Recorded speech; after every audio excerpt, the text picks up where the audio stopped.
જય શ્રી કૃષ્ણ મિત્રો, આપ સૌ મિત્રોનું મારી ચેનલમાં હાર્દિક સ્વાગત છે. પવિત્ર પુરુષોત્તમ માસ ચાલી રહ્યો છે. આપ સૌ કથા વાર્તા મહાત્મ્ય વગેરે સાંભળતા હશો.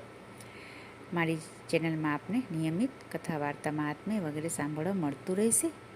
જો આપે હજી સુધી ચેનલને સબસ્ક્રાઈબ ન કરી હોય તો કૃપયા કરી લેશો.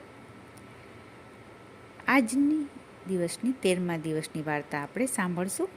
આજની વાર્તાનું નામ છે ડોસીમાનો દેડકો. એક મોટું ગામ હતું. ગામમાં એક ડોસીમા રહેતા હતા.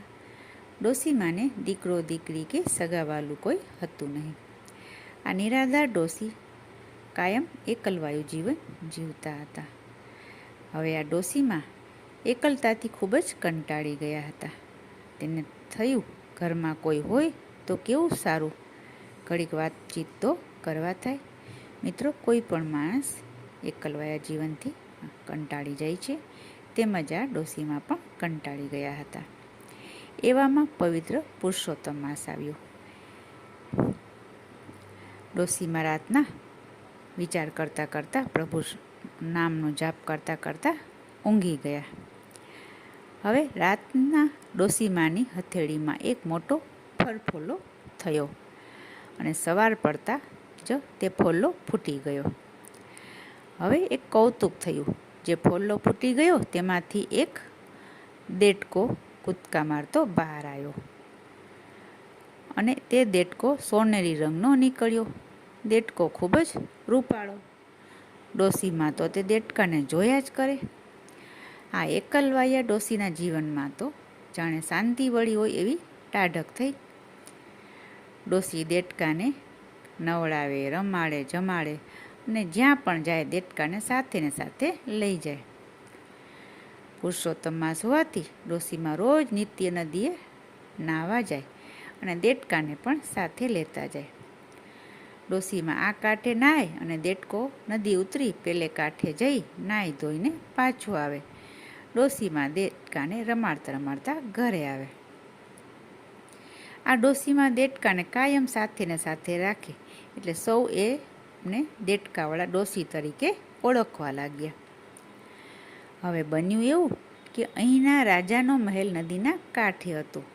એક દિવસ રાજકુંવરી ઝરૂખામાં બેસીને દાંતણ કરતી હતી. દાંતણ કરતાં કરતાં તેનું ધ્યાન ડોસીમાના દેડકા ઉપર ગયું. ડોસી નદીએ નાહવા બેઠા. દેડકો કૂદીને પાણીમાં પડ્યો અને તરતો તરતો સામે કાંઠે ગયો. રાજકુમારી તો આ બધું જોતી હતી.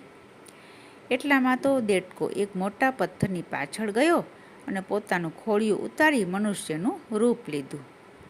નદીમાં નાહી ધોઈ પછી ફરીથી પાછું દેડકાનું ખોળિયું પહેરી તરતો તરતો ડોસીમા પાસે ચાલ્યો ગયો.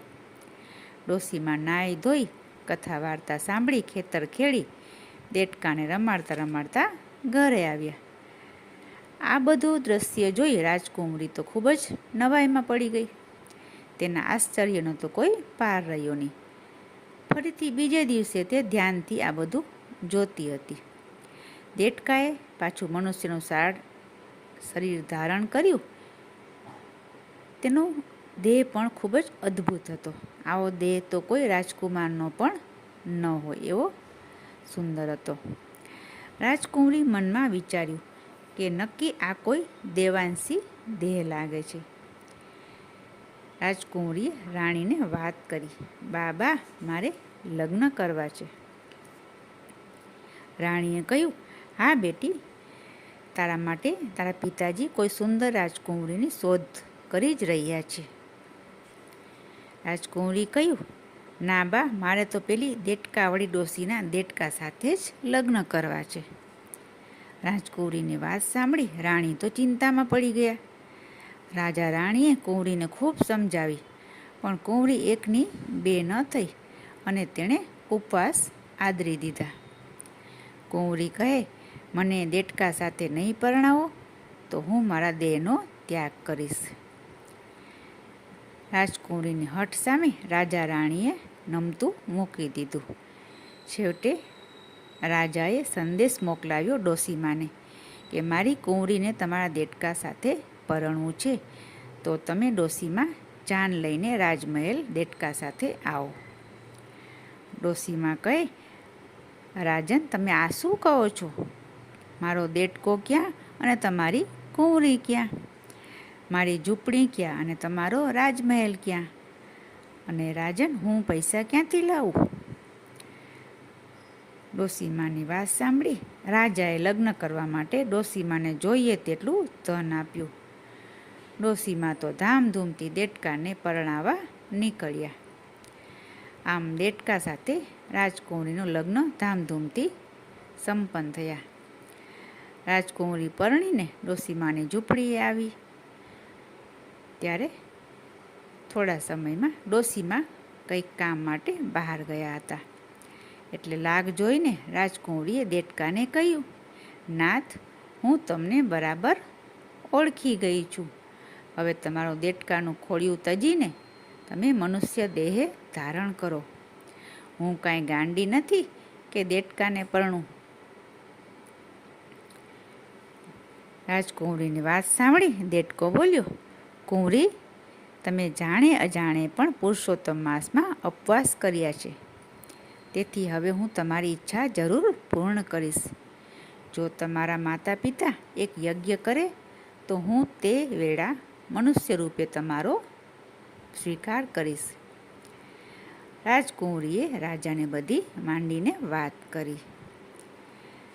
રાજાએ યજ્ઞનો આરંભ કર્યો અને રાજકુંવરી અને દેડકાને પણ ત્યાં હાજર રાખ્યા.